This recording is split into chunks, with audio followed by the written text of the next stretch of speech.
After the tree break, we are back again, and in this session, we would like to request Dr. Anjanlal Dotto, Dr. Konok Mitra, Dr. Soumitra Ray, and Dr. Saroj Mondol to join this panel as esteemed chairpersons and panelists. And our speaker for this session is Dr. Harikrishnan. He will present his talk right now. Dr. Harikrishnan is a professor and head of cardiology at Sri Chintra Institute, Trivandrum. He has led many research projects in heart failure, including the National Heart Failure Registry, the largest in the country. He is currently leading the ICMR Center of Excellence in Heart Failure in India at Sri Chitra.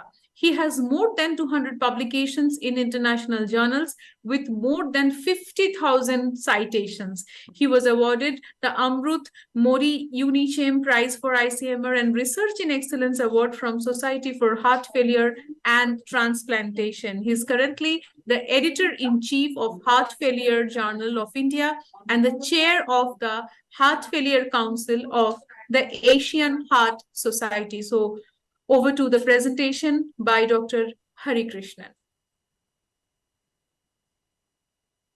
So can you play that? I have already recorded. Good evening, ladies and gentlemen. First of all, I thank CSI West Bengal for giving this opportunity. In the next 15 to 20 minutes, I will discuss how to set up a heart failure clinic. So heart failure is a disease with a very high mortality, as you have seen in the screen. The 1-year mortality is 30%, 3-year mortality is 45%, and the 5-year mortality is 60%. This is the data from the Trivandrum Heart Failure Registry, which we published. But the good thing is that guideline-directed therapy reduces mortality. This is the data from the National Heart Failure Registry, supported by Indian Council for Medical Research. You can see in the screen that the guideline-directed therapy reduces mortality as per the Kaplan-Meier survival curves. So why we need heart failure clinics? Because we know that there's a paradigm shift in the heart failure management in the last 2 decades. From only symptomatic management with the digoxin and diuretics, we have now an array of therapy, like disease-modifying agents, devices which improve survival. So we need a comprehensive setup to manage these patients. That is the importance of heart failure clinic. In addition to the 4 major pillars of therapy, we have the other drugs which are coming up like vericiguat or omecamtiv. We have the devices like ICD and CRT. We also have comorbidities like CKD, advanced therapies like transplant and LVAD, IV iron therapy, management of valvular heart disease, sleep apnea, vaccination, all those things which will require a comprehensive setup. That is why we need heart failure clinics. So coming to the guideline-directed therapy, there are 3 aspects. Receiving all the 4 pillars. Second is receiving them at the target doses or the maximum tolerated doses. Time to initiation and optimization of dosing is usually very slow. And we should ensure guideline-directed therapy before recommending. It is said that you should give an adequate time of the guideline-directed medical therapy before even recommending a CRT or ICD.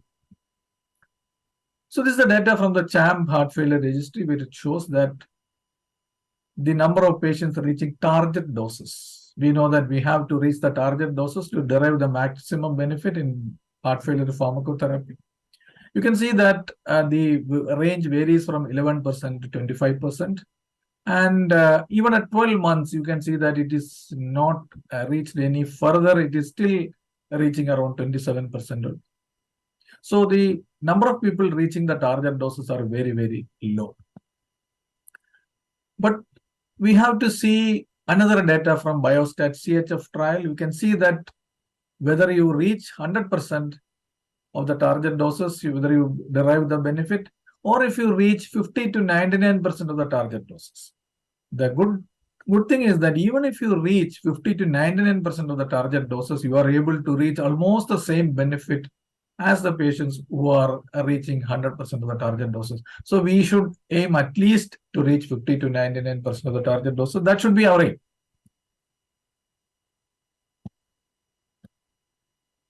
Another important trial which has come is the strong HF trial. I think you must have heard about this trial, where the up-titration of the drugs were done in 6 weeks' time. So the initiation to up-titration was done in 6 weeks' time. So this is very important, and this has been incorporated in the latest 2023 guidelines of the European Society, and it is a class 1B indication that to up-titrate the drugs in a period of 6 weeks.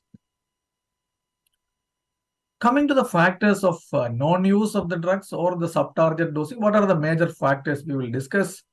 The major factors for non-use are older age, lower BMI, higher ejection fraction, worsening renal function. And reason for sub-target dosing are also same. In addition to the factors which we mentioned, low blood pressure also is a factor for sub-target dosing.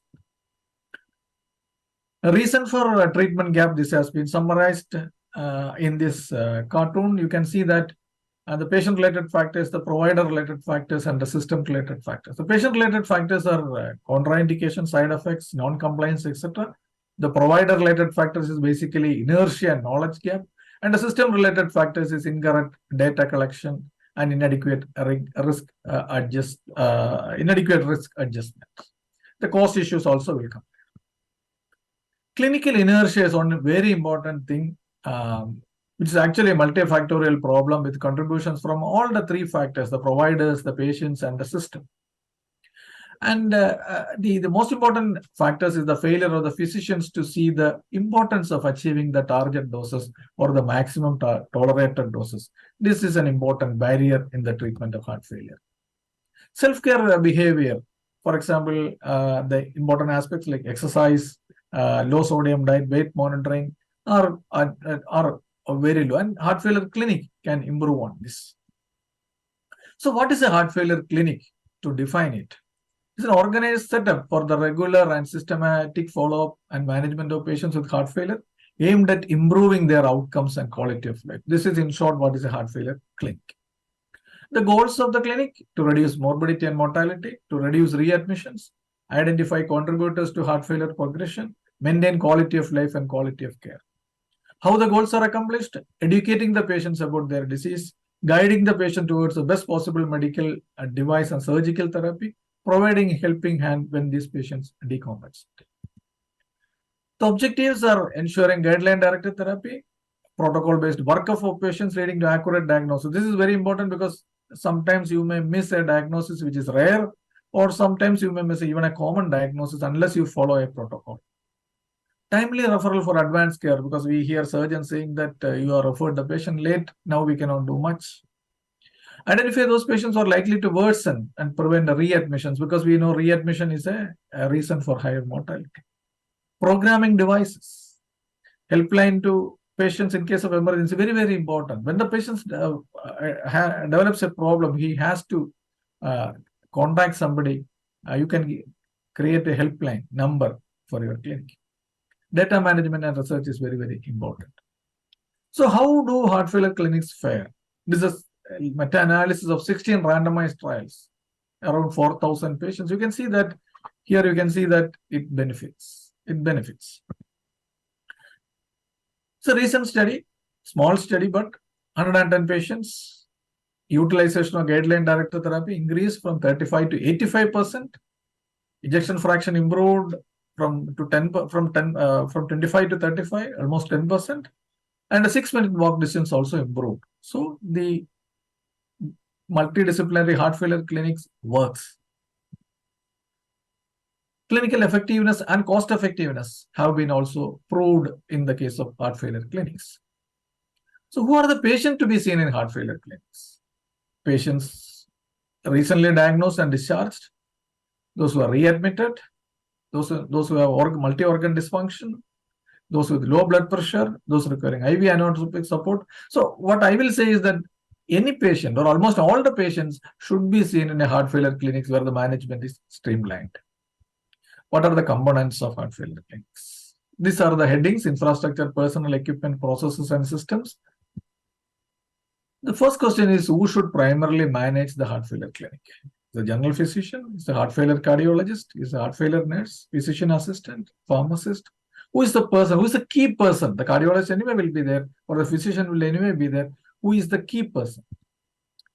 So this is one study showing that heart failure nurse, the non-inferiority of a heart failure nurse, it found that the heart failure nurses could achieve higher drug dosage with more outpatient visits, fewer heart failure hospitals. They fared actually better, a step better than heart failure cardiologists.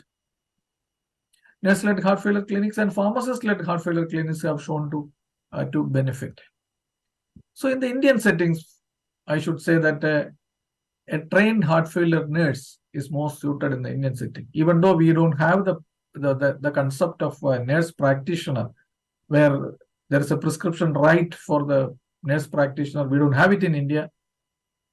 But a trained heart failure nurse could be the best person to manage the heart failure clinic in the Indian settings, because they can get the advice of a cardiologist and physician and advise the patient to titrate the drugs. They can also supervise exercise rehab and also give counseling regarding depression, anxiety, and also give dietary advices. Expertise, I already said about the heart failure nurse. Then we have the cardiologist or physician. Device program, we need technicians. Surgical team, surgeons, cardiac surgeons, transplant team, anesthetist, physiotherapist, dietitian, physiatrist and psychiatrist should be there in the clinic, or you can have a referral system also. Training the personnel is very, very important, because we know that in 2015 we had only ACE inhibitor, beta blocker, and aldosterone blocker. 2020 we have two more things added, ARNI and SGLT2. The heart failure nurse should be trained and retained periodically, very, very important. Similarly, the dietitian and the physiotherapist. What are the equipments needed in heart failure clinics? Very, very minimal. You think that heart failure clinic will need a very costly, elaborate equipment, but nothing. You need a weighing machine and a echo machine for basic measurement of LV dimension and LV function will do. But if you have a machine with all strain imaging, that is good.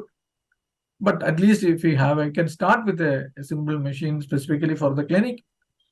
Point of care device for BNP, ECG, blood pressure machine, pulse oximeter machine, which gives a heart rate also, a defibrillator, a device programming setup, and a hand dynamometer for measuring the frailty, which is an important marker. Facilities for rehabilitation and counseling should be there. Simple exercises, a simple chair, sitting up and leg raising, or single step march. All those things can be done. It's very simple exercises which will elevate motivate the patient to do physical activity. Counseling, because one-to-one interaction is required. Patient will not be willing to share their thoughts, etc., when in a crowded OPD room. Post-VAD or transplant care is a special thing where you need close echocardiographic monitoring, drug titration, screening for infections, device troubleshooting, etc. This is a separate, a high-end clinic which is not needed in all the clinics. Systems and processes, evaluation, workup. Heart failure clinic have an established evaluation protocol, helps in diagnosis and workup of ambiguous cases, assessment of patient towards advanced heart failure therapies like transplant, LVADs, post-intervention follow-up and care. NYHA class, the functional assessment is the next thing, which is very, very important. The NYHA class is the simplest way to do. 6-minute walk distance should be routinely done, because it's a very simple thing. So more objective assessment. So you can train one of your staff nurses to do it. Very simple, and patient will also have an objective assessment. If they find an improvement, they will feel happy about it. Hand grip strength, I have discussed about frailty. Biomarkers and scores like MAGIC can also be used. Quality of life assessment is important because you can use one of the available questionnaires like SF36 or the Kansas City questionnaire. Checklist, very, very important and simple. You create a checklist for at admission, at discharge, and at follow-up. Checklists are simple tools. It has been shown to be a cost-effective methods, found to reduce readmissions, and it has shown to benefit. You can have your own questionnaire, modified questionnaire for suiting your hospital or clinic. This is on page 27 question checklist at discharge, which has shown to patients derive benefit from using the questionnaire. The next question is, when should we do the first review after discharge? This is a study of 30,000 plus beneficiaries, Medicare beneficiaries. They showed that less than 7 days review is the best, but practically it may not be possible. The ESC recommends less than 7 days, a local physician can review. 7 to 14 days, first 1 to 2 weeks, a cardiologist can review. Dietary advice, low salt intake, restricted fluid intake in those who has features of congestion. To avoid large volumes of fluid intake, to avoid dehydration. So, these dietary restrictions in the form of fluid and salt will not be required, is not recommended in patients without any congestion. So, this is recommended only in patients with congestion. So, this you should understand. Habits, alcohol, abstinence from alcohol and smoking cessation is very important. You should counsel them in this direction. Physical activity. I want to stress this point because our patients are very reluctant to engage in physical activity. The ESC recommends that patients should be encouraged to have an exercise program. It's a class 1 indication. The recently added in 2021 that in patients who have more severe disease, frailty, or with comorbidities, a supervised exercise program will be very beneficial. Physical activity, simple exercises, as I told, can help. Counseling, one-to-one interaction with the patient can help. Patient education on the need for titration to maximum tolerated doses, need for weight monitoring, etc. needs to be stressed. This patient education can help in that line. Posters, booklets, cartoons, videos, apps, etc. This is the app which we use in our hospital, which patients are received very well. Database is very one of the crucial things because it need to be an Excel sheet which you can create in every clinic. Patient demographics and clinical data. You should have a unique heart failure clinic number. Contact details. Always collect 2 or more mobile numbers so that you can contact the patients. Latest ECG echocardiogram report, latest prescription, latest lab parameters. All if you can access through a cloud, it will be better. Follow-up care is very critical to sustain the heart failure clinic. As I said, the follow-up visit first 1 to 2 weeks is crucial. Then every 2 to 3 weeks till 3 months, till drug optimization is done. Now it is recommended at 6 weeks. Once the patient is stable, then you can do it every 3 to 6 months. You should give an helpline number and office time. You can give the clinic number. Out of office hours, you can provide the ICU number where your patient will get 24/7 support. This is an acronym for the identify high-risk patients. This is what is called I need help, like IV inotropes, NVHA class 3 or 4. This everybody knows. So this is one of the algorithms which are used to identify the high-risk patients. Vaccinations have been found to be useful, especially the influenza vaccination as per the Paradigm Heart Failure trial. Patient-reported outcomes are also found to be useful, where the patient reported the symptoms reported by patients have been found to be useful in assessing the prognosis. So, heart failure clinics, how are they relevant in the Indian settings as we discussed so far? Heart failure needs multidisciplinary care, inputs from specialists like cardiologists, cardiac surgeons, physiatrists, psychiatrists. So, all these specialists are involved in the management of patients. So, we need some setup to streamline the care. That is where heart failure clinic helps. So one day the psychiatrists come, one day the physiatrists come. So if in case you have you are working in a limited resource setting, so to have an established system of care all under one roof, that is what is really the heart failure clinic. It reduces waiting time, improves interdisciplinary interaction, and adds benefit by reducing morbidity and also improves the patient satisfaction. Periodic quality assessment is very, very important. You should assess the patient outcomes, the quality of life scores, and the patient satisfaction. Periodic retraining, I have already stressed. This is a paper from the Greek Heart Failure Association. They have divided the heart failure clinics in three levels. Heart failure clinics is the basic one. Then heart failure unit will be in the large secondary, tertiary university hospital. Heart failure center is a referral center where you do transplants, etc. So that is, they are divided into. I think this model can be followed. There are certain drawbacks for the heart failure clinics because palliative care patients are not usually cared. Multimorbidity is difficult to manage because generalization, simplification is not always possible in this patients with multimorbidity. For an example, the CKD and heart failure, they need specialist care. Home-based visit-based clinics are not common. Trained personnel needed for and coordination with the different departments, and you should have the right person. The heart failure nurse should be the right person who can interact with the different departments, bring the care continuum in the clinic. That is the person is very, very important. So the heart failure clinic, the current nomenclature in many of the hospitals is heart function clinic because people feel that heart failure clinic, the name is not that positive. So they have renamed it into heart function clinics. This is from the University of Ottawa, and this is from the Hamilton Health Services, the heart function clinics. Same one. So to conclude, ladies and gentlemen, heart failure, we know it needs multidisciplinary care.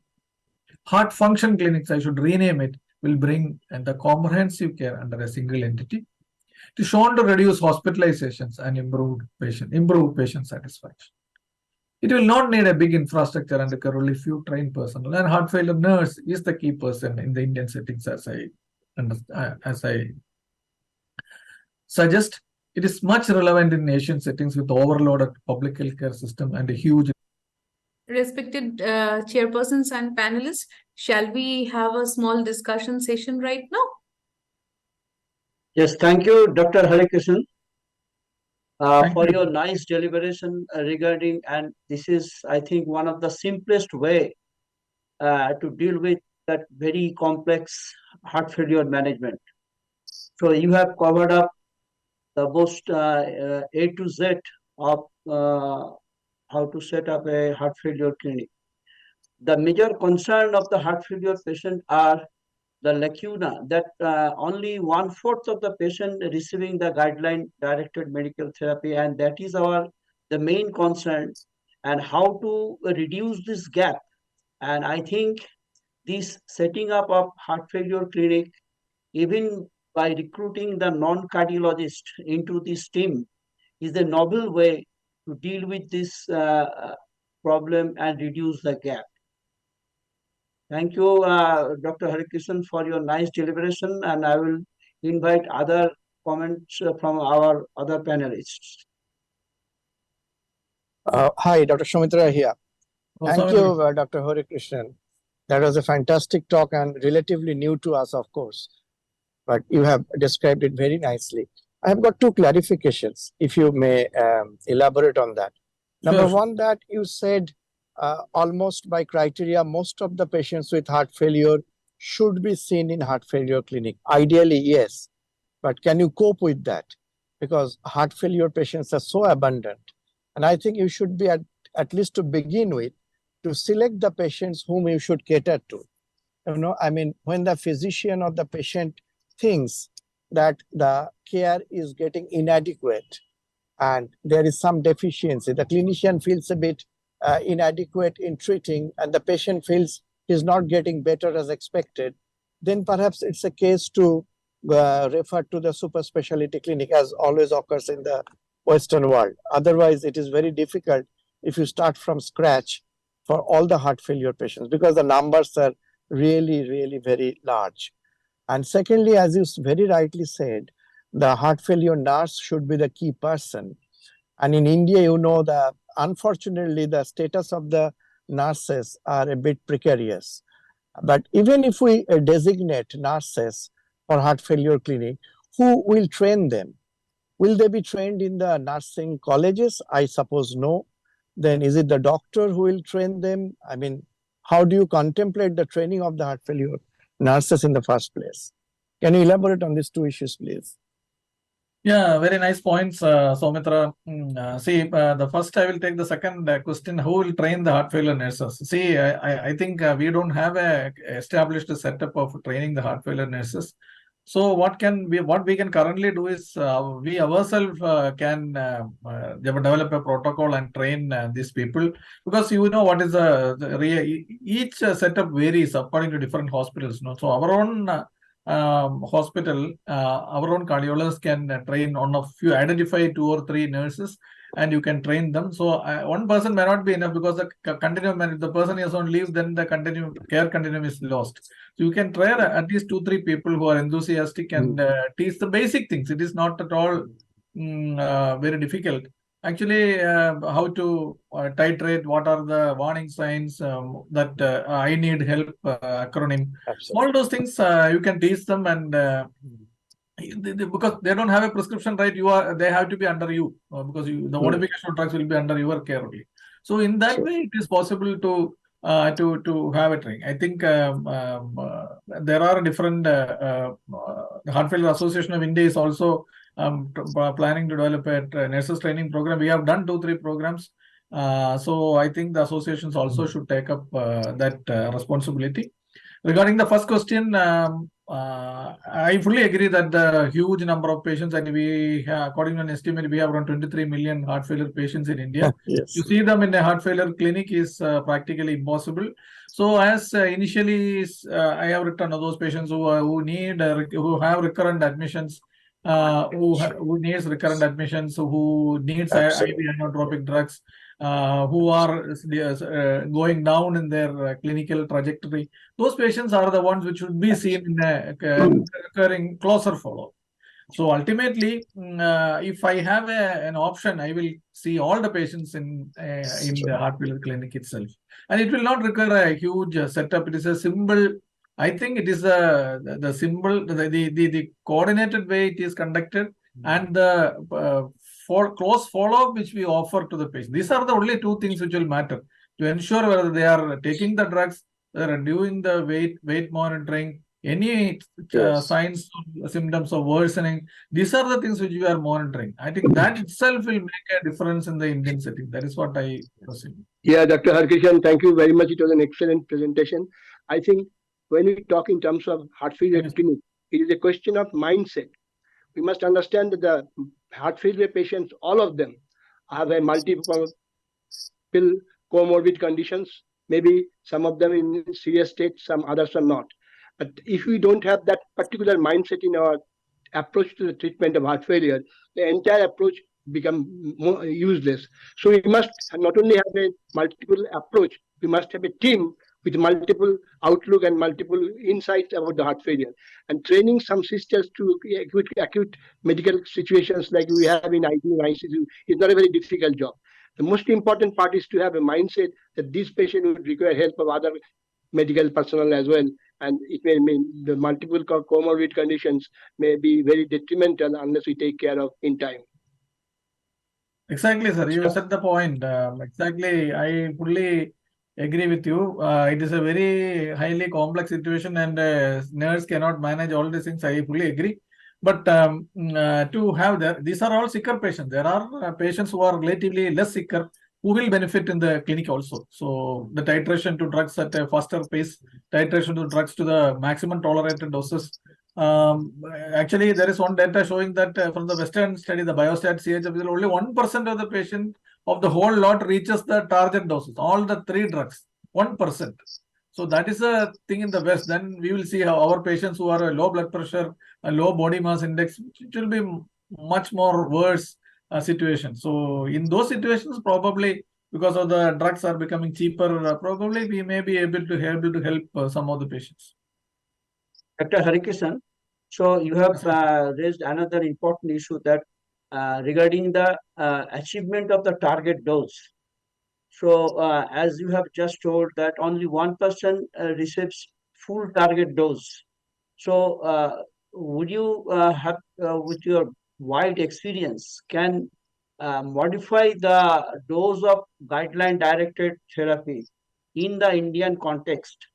What is your experience? Sometimes we have to reduce the dose, not to the.